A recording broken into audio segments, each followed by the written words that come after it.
Lord దేవి నామానికి మహిమ కలుగును గాక. ప్రభువైన యేసుక్రీస్తు నామంలో మీ అందరికీ శుభాలు తెలియజేసుకుంటూ దేవుని బిడ్డలారా, యు వాంట్ మెరాకిల్, దేవుని యొక్క అద్భుతము నీకు కావాలి అంటే నువ్వు ఈ పని చేసినట్లయితే నీకు ఖచ్చితంగా దేవుడు అద్భుతాన్ని నీకు నీ జీవితంలో చేయబోతుండు. మరి ఎస్తేరు గ్రంథం చూసినట్లయితే మరి 2వ అధ్యాయంలో ఎస్తేరు అనాథ, ఎస్తేరు తల్లిదండ్రులు లేనిది.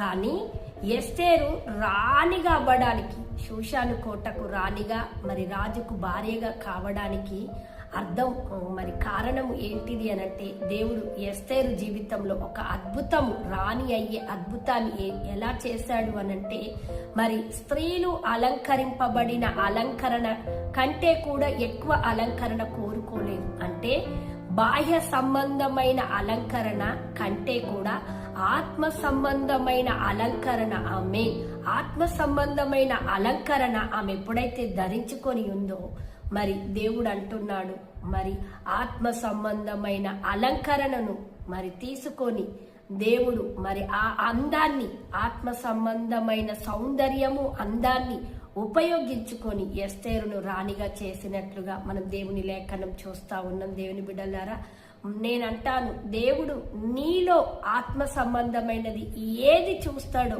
చూసినప్పుడు ఇష్టం పుడుతుందో దాన్ని చూసి నీకు అద్భుతం చేయబోతుండు. పరిశుద్ధత ఉందా, విశ్వాసం ఉందా, నమ్మకం ఉందా, నీతి ఉందా, భయభక్తి ఉందా, నువ్వు ఏ రకమైనటువంటి అలంకరణతో నువ్వు అలంకరింపబడతావో, నీకు కొదవగా ఉన్న దానిని నీ అలంకరణతో దేవుడు వాడుకొని నీకు అద్భుతం చేయబోతుంది. అద్భుతం చేయాలంటే ఎక్కడి నుండో రాదు, నీలో నుండే వస్తుంది. నీ అంతరంగ అలంకరణను వాడుకొని ఆమె నీకు అద్భుతం చేయబోతుండు గనుక, బాహ్య సంబంధమైన అలంకరణతో నువ్వు ఏ రకంగా ఇష్టపడతావో, బాహ్య సంబంధమైన అలంకరణతో పాటు ఆత్మ సంబంధమైన అలంకరణను కలిగి ఉంటే దేవుడు నీకు త్వరలో, తొందరగా నీకు అద్భుతము చేసి అందరి ఎదుట నేను నిలబెట్టబోతుండు. ఆమేన్. దేవి నామానికి మహిమ కలుగును గాక. దేవుడి మాటను దీవించి ఆశీర్వదించును గాక. ఆమేన్. God bless.